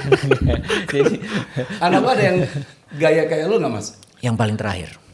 Yang chess yang ini yang Enggak, ada yang dia ini nomor 3, yang nomor 4 kayak gue persis. Ini contoh nih. Contoh. Dia masih 11 tahun atau berapa 5-6 tahun yang lalu. Gue lagi ngomong, Avengers satunya apa sih? Film Avengers lagi tinggi-tingginya. Dan gue lagi hang. Coba kita tahu. Avengers apa? Oh, Avengers tuh gini. Kakaknya ngelangin. Terus ini nih sambil makan. Gini loh ayah. Kalau ayah dizolimi orang, Mas, terus ayah balas. Ayah namanya revenge. Tapi kalau ayah nggak bisa balas, Mas Evo yang balas, dia namanya Avengers. Analogi. Iya. Tapi asik sih ya, jadi paham langsung ya. Anak gue bilang ini 11 tahun begini gue. Nah terus pernah nih, gue ngajarin toilet training. Iya, training. Masih kecil dong dulu. Masih kecil, masih 7 tahun ke bawah. Gue bilang pup terbau itu yang pertama. Jadi kalau habis pup flush gitu. Terus dia bilang, kalau aku enggak ya, karena pup aku langsung nomor 2. Gak ngerti gue, gimana? Jadi dia nggak bau. Mas emang, Mas. Iya. Nah itu, cerdas. Nah yang kecil Bisa itu. dijawab tapi cerdas. Iya, yang kecil itu punya kayak gitu. Yang begitu habis dari Borobudur, gue bilang, nah ini Borobudur ini kitab Weda dibuat siluet, jadi kayak komik ini Kamasutra di bawah tapi ditutup, terus Kamandatu, Arupadatu gini-gini, terus Nirwana gitu. Terus bilang, Al-Quran kok nggak diginin, kan gampang ayah belajarnya. Oh dia ngomong gitu? Pusing langsung. Lu ngomong keras leher gue hilang. Lucu juga ya, Masya Allah ya. Iya, itu lo langsung kayak gue dulu nih. Enggak sih, gue cuma bilang, ya Allah Bapak Sontoloyo tuh anaknya Sontoloyo. Jadi hal seperti itu. Dia nanya misalnya, Shevo nanya, ini karena baru, ayah kenapa patung Buddha semua matanya merem? Mana gue tahu, gue bilang kayak gitu. Ada beberapa yang memang nggak perlu dipertanyakan. Iya, dia mempertanyakan. Yuk kemarin dari Bali. Oh enggak, maksud 2-3 tahun dari Bali. Lagi di bandara. Gimana Bali? Oh enak ayah. Kita main ini gini gitu. Ayah kok nggak beli Bali sih? Bali harganya berapa? Itu yang nomor 3. Adanya, kalau dunia harganya berapa ya? Lebih lagi. Itu Sontoloyo tuh begitu bos. Keluarga Sontoloyo tuh isinya begitu. Lo kalau pendidikan maksudnya tadi kan memang tidak memikirkan ya sarjana lah atau apa. Tapi banyak narasi berarti ya mas. Masih storytelling atau gua gimana? Penggila buku. Oke. Gue penggila buku. Jadi gue bisa kasih lihat nanti gue screenshot nih ya. Anak gue kan 16 tahun nih. Terus dia nanya, ayah pilih siapa? Ini maaf politik ya. Ayah nggak pernah bergeser dari Pak Prabowo. Emang dari dulu gue Prabowo kan. Terus, oh iya, aku juga Prabowo. Kenapa? Karena berdasarkan buku Thucydides Trap, kamu baru baca? Iya baca buku ayah. Jadi aku punya buku namanya Thucydides dibaca gitu. Terus kamu Sparta atau Yunani? Jadi Thucydides itu mengibaratkan Amerika dan Tiongkok itu kayak Sparta dan Yunani. Jadi Sparta itu adalah Amerika, Yunani ini the racing country. Waktu itu pertanyaannya, perang nggak? Karena waktu dulu ini perang nggak? Terus dia bilang, ayah Sparta atau Yunani? Yunani. Aku juga Yunani. Ngerti gak? Gue screenshot, gue kasih lihat Gita. Anak lu 16 tahun udah bacain ya. Gita Wirjawan. Karena kan temen debat gitu kan. Gue kalau ngomong bisnis cuma 30 menit sama dia, 4 jam itu debat. Itu kalau ngomong, ini contoh ini true story. Ngomong, bro gue mau ketemu lu gini nih, tekan gini nih, tekan. Dah, bisnis udah selesai. Terus dia bilang, gue harus balik nih. Iya, gue janji sama bini gue gini-gini. Atau gue mau nanya, abad 22 tahun 2100, who run the world? Siapa yang ngendalin dunia? Tahun 2100 ke sana. Jadi 80 tahun dari sekarang. Gue bilang India. No, Amerika. Bro, gue debat. Oh, jadi jam. Debatnya hal-hal yang berdasar buku ini. Bininya nelfon, ntar lagi ngomong. Dan beliau juga emang suka buku banget. Suka buku. Jadi kita buku ini, referensinya ini. Jadi pernah ini true story. Saya lagi WA. Kok nggak dijawab? Saya telepon. Ternyata dia lagi breakfast sama Francis Fukuyama, Nobel laureate, penulis buku. Gue lagi breakfast sama Francis. Gue boleh ngomong sama dia nggak? Gue nggak setuju sama komunisme Mid Die tahun 91 buku 2. Oh gue begini, lo gila lo kan lagi makan. Jadi gue mau debat sama dia punya Nobel laureate, apa orang-orang yang istilahnya yang ya punya ilmu-ilmu kayak gitu. Dia ngajar di Stanford kan, dia educators gitu. Lu gila lu gitu. Jadi saya suka men-challenge. Even Nobel itu, gue suka baca gini. Kayak gue nggak setuju, ini gue pengen debat gitu. Nah kegilaan baca gue itu nular. Nomor 3 dan nomor 4 nular. Oh 1-2 enggak? 1-2 enggak. 1-2 lebih fisikal. Kalau ini nular, dia kemana-mana bawa buku. Enggak, kalau misalnya ini ada budaya di rumah untuk memang baca enggak, Mas? Enggak, karena ya? memang niru aja karena gue baca. Gue bacanya agak gila, gila gitu. Enggak, kalau yang 1-2 kenapa enggak niru ya? Maksudnya kan mungkin di zaman gue muda gue lebih motorik. Oh. Gue lebih olahraga, gue basket, gue gini. Benar-benar periode itunya gitu. Jadi pas gue kan istilahnya waktu dia bayi di bawah 5 tahun, nah gue tuh lagi maksudnya bisnis sudah agak mendingan gitu, ada waktu untuk baca. Nah kalau dulu lebih motorik, jadi gue basket, gue olahraga, gue gini gitu. Jadi mereka lebih motorik nih, main tenis gitu segala macam. Mereka sampai sekarang tenis, badminton. Nah lebih motorik anak-anak yang 1-2. Jadi kayaknya nggak ada rule ya kayaknya. Nggak, bapaknya apa, ibunya apa ya jadi itunya gitu. Tapi kalau misalnya kita coba ambil pelajarannya ya, artinya anak-anak ini kan copy paste sebenarnya. Betul, setuju. Ya, artinya ketika lo banyak motorik segala macam ya, olahraga ikut juga ya. Betul. Banyak baca buku, mereka juga ngikut. Ah, setuju. Gue juga pernah tuh. Jadi waktu itu gue pernah anak gue jadi gue lagi di meja makan, gue baca Quran kan, lagi baca Quran gitu, lagi baca Quran. Terus gue ngelirik, memang dia ngelihat gue kayak gitu kan. Terus dia tiba-tiba pergi ke ruang tamu. Nah waktu pergi ke ruang tamu, gue penasaran dia ngapain ya. Gue kesana, dia lagi baca Quran gede, baca gitu. Dia kan belum lancar baca kan. Iya. Ngaji gitu. Iya. Dia ngaji gitu. Dia baca yang huruf Latin ya. Iya. berarti memang apa yang dilakukan orang Setuju, tua tuh setuju. insya Allah akan dicontoh sama Iya, anak. betul. Setuju gua. Betul. Setuju. Kalau misalnya di rumah, kalau di rumah, di keluarga lo Mas, itu kalau misalnya sekolah, agama segala macam itu ada porsi-porsinya nggak? Jadi kalau ngaji, Hah?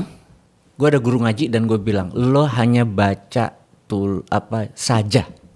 Pelajaran agamanya gue pegang langsung. Oh langsung kayak gitu. Oh, Iya, oke. gue nggak Berarti mau ngajinya diasal. sama- Ngajinya, ngelafaznya Iya. itunya boleh. Tilawahnya sama dia ya, Iya. sama guru ya. Ini gue. Jadi mulai dari hari pertama gue. Dan gue kalau ngajar, ini maaf ya. Iya. Quran gue sistematika wahyu. Gue nggak. Jadi dari Sesuai dengan wahyu wahyu yang turun. Oh. Jadi bukan dari Jadi bukan Al-Fatihah, Al-Baqarah. Al-Baqarah bukan yang itu. Imran. Jadi gue misalnya ya Yang pertama, Iqra Iqra gitu dulu, ya kan. al-ala. Bi dengan ismi apa gitu. Gitu kan. Dia potong ismi apa gitu. Nama bilang enggak. Ism apa? Komunisme, sosialisme, ism apa? Sistem. Jadi bacalah dengan sistem Allah bukan nama saya bilang itu. Serius Mas? Iya. Gue ism gitu. Ism. Jadi waktu Nabi Muhammad di Gua Hiro, oh ini sistem Allah gitu. Gua baca tulisan.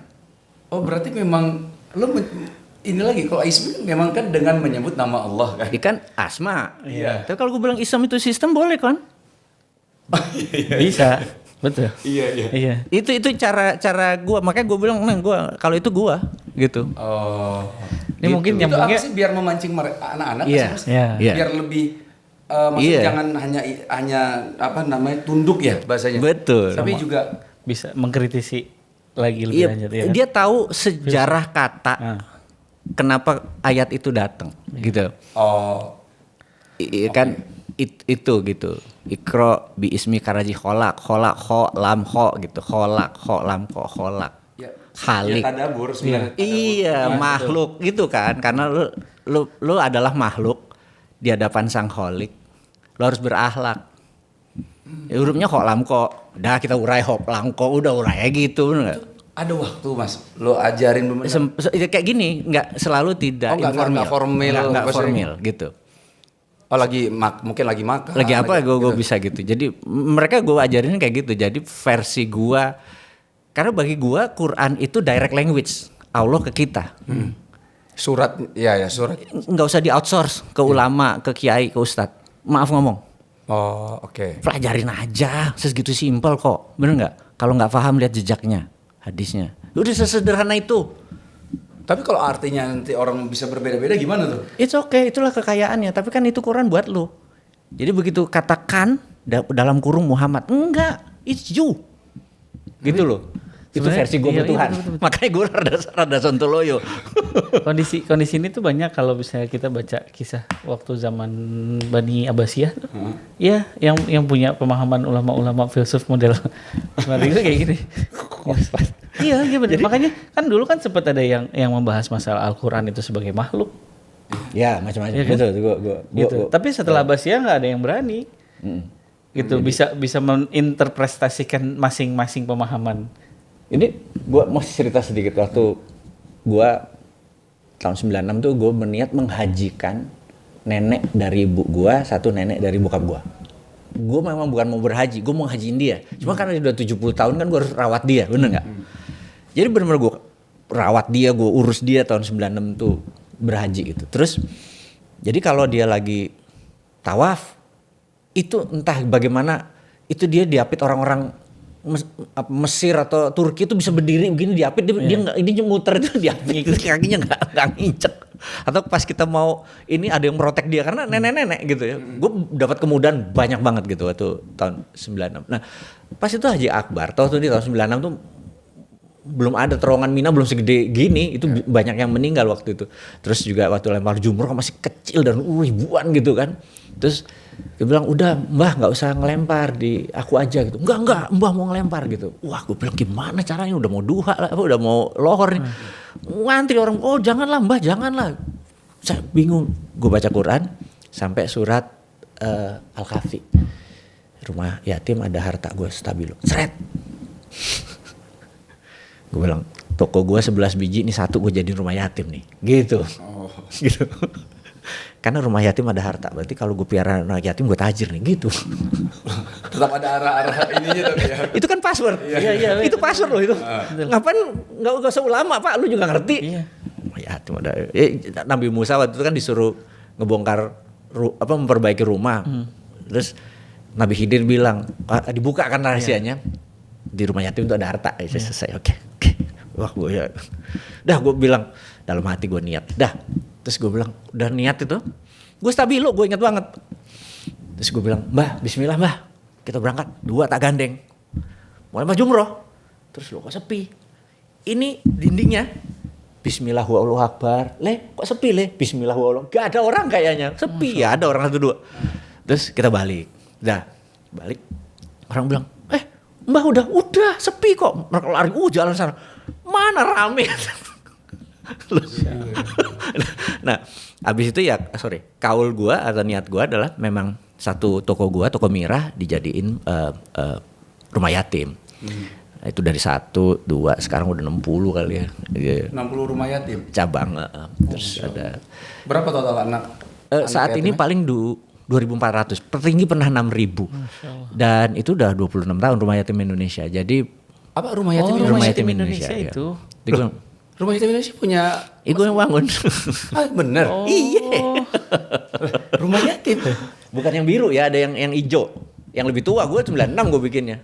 Oh beda lagi ya? Beda, kan ada 2 rumah yatim Indonesia. Ini rumah yatim doang, dia maaf ngomong ini niru kita kali. Gitu. Rumah yatim ini, RYI itunya. Oh itu punya Mas Mardigo tuh? Bukan punya lah, kita kan bikin yayasan. Maksudnya sama sendiri kah? Atau? Enggak, anak-anak kalau bikin awalnya gue sendiri, tapi sekarang kan sudah di organisasi yang lebih profesional. Sekarang 2.000 kali anak-anaknya. Jadi udah 27 tahun. Jadi head lah gue urusan begituan, bapaknya anak yatim. Keluar dari sana mereka apa Mas biasanya? Enggak, kita cuman karena kan kita anak terlantar, kita cuman ngajarin sekolah dia kan sekarang sekolah bisa dimanapun, diniahnya kita ajarin, kasih skill. SMA udah mereka keluar atau setahun 2 tahun ngurus adik-adiknya di sini. Habis itu gitu. Karena kan kita bukan sekolah, kita bukan bangun pesantren, kita cuman living. Jadi life skillnya yang kita ajarin. Mereka sekarang bisa live TikTok, mereka bisa begini kita ajarin. Jadi kita itu bentuk sindiran ke pemerintah bahwa pasal 27 kalau nggak salah orang miskin tangga dipelihara negara, kan negara nggak bisa ngurus, ya udah gue ngurus sedikit. tetap ada sesuatu yang mengkritisi sedikit. Ya. Tapi alhamdulillah 96 sampai sekarang ya lumayan lah, bener nggak? Hampir 30 tahun. Nggak mudah, miara anak yatim nggak mudah. Karena itu kalau ada teman-teman bilang, gue mau undang anak yatim ke rumah, jangan. Lu datang 50 orang di sini, lu merasa diri lu beriman, terus lu seneng segala macam, pulang nangis. Karena mereka iri sama kebahagiaan lu. Oh, merekanya. Iya. Gue tahu anak-anak gue ngurus kok. Jadi lu mendingan bawa kita ke sana. Bawa sana tuh bawa kancol, bawa gini gitu loh. Jalan-jalan. Lu jangan lu bawa, kan dia iri. Ya pulang. Lu happy merasa udah dipantunin atau tapi di sini mereka nangis. Jadi kalau gue lagi datang ke panti gitu ya, lagi mereka berjanji latihan dung tang misalnya ya Nabi salam alaika, kan kalau diundang kan mereka suka kayak gitu kan gitu. Ustadznya nggak ada nih, bukan ya Nabi salam alaika, bukan ya Allah sedikit amat sepotong dibagi 4 yang banyak jatah Pak Ustadz. Anak-anak tuh aslinya begitu. Nah, jadi kalau lo sayang mereka, itu datang ke tempat mereka, dongengin mereka, bawa PS ke tempat mereka kayak gitu loh. Jadi lebih itu. Nah, 20 tahun bro ngurusin, dan mereka badungnya minta ampun kan. Dari jalanan soalnya lo ya. Jadi lo bayangin, tato makan, tato ya. Iya Pak, dia diem ya. Kamu udah berapa lama? Aku dari Cilodong aja cabangnya. Berapa lama di sini? Aku merek ini Pak. Kamu ngapain ke sini? Ke rumahku. Enggak, aku tuh lagi jatuh cinta. Wah, gua anak manusia juga dia. Bener nggak? Iya kan? Emang nggak boleh jatuh cinta, bener nggak? Cinta boleh. Iya. Iya, kalau gue benar juga. Siapa yang dengerin kayak gitu? Iya. Jadi yang paling berat ngasih kuping bos. Karena yatim itu bukan ngasih dakwah. Iya. Maaf ngomong nih. Ya. ngasih kuping. Kisah. Lu denger mereka ya, denger. Gue lebih sering kesana nonton film, share apa yang dapat dari film itu, gitu aja. Oh. Lebih simpel, denger cerita, lu kasih apa gitu. Iya. Dan mereka yang cerita kita denger, itu lebih fun daripada kita ngomong ke dia. Itu karena gue setiap Jumat seminggu sekali gue kesini, gue cerita sama mereka. Ganti-ganti atau Zoom. Atau Zoom ya. Okay. Zoom itu gue bukan teaching loh. Dengar. Kamu ngapain gini? Oh iya gini. Aku gini. Udah denger ya. Mereka pur koping pak. Bener nggak? Lu kalau cerita rumah yatim satu seri sendiri tuh. Nanti lah kapan-kapan lah. Insyaallah. Boleh. Siap. Gitu kira-kira. Mas, makasih banyak nih. Saya yang makasih. Terima kasih. Ya nggak nyangka aja ya. Maksudnya karena di balik semua kita lihat video-video dirimu Mas ya. Di banyak tempat ternyata banyak hal juga yang mungkin kita bisa dapat pelajari. Karena memang kita selama ini kalau biasanya menanyakan tentang keluarga biasa gitu ya. Dan tadi soal apa lo nggak mikirin pendidikan dalam arti gelarnya ya. Gelarnya, tapi bukan ilmunya. Ya, ilmunya harus. Ilmu tetap dan itu memang wajib ya. Ilmu itu kan mulia. Ilmu itu wajib, ya. betul. Sampai mati kita harus kejar, betul. Benar banget.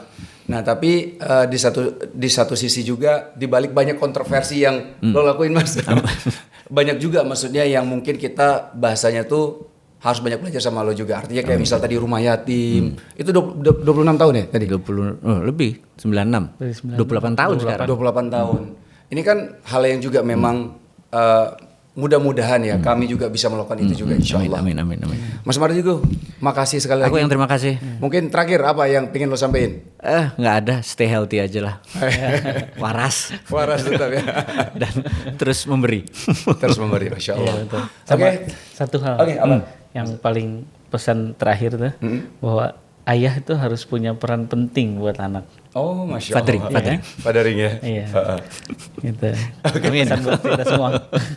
Iya, Ya, sama-sama. Oke, teman-teman semua semoga bermanfaat. Mudah-mudahan kita ketemu di next episode dengan narasumber yang bermanfaat juga tentunya. Sekali lagi terima kasih untuk Mas Mardigu untuk hari ini. Barakallahu fikum. Wassalamualaikum warahmatullahi wabarakatuh.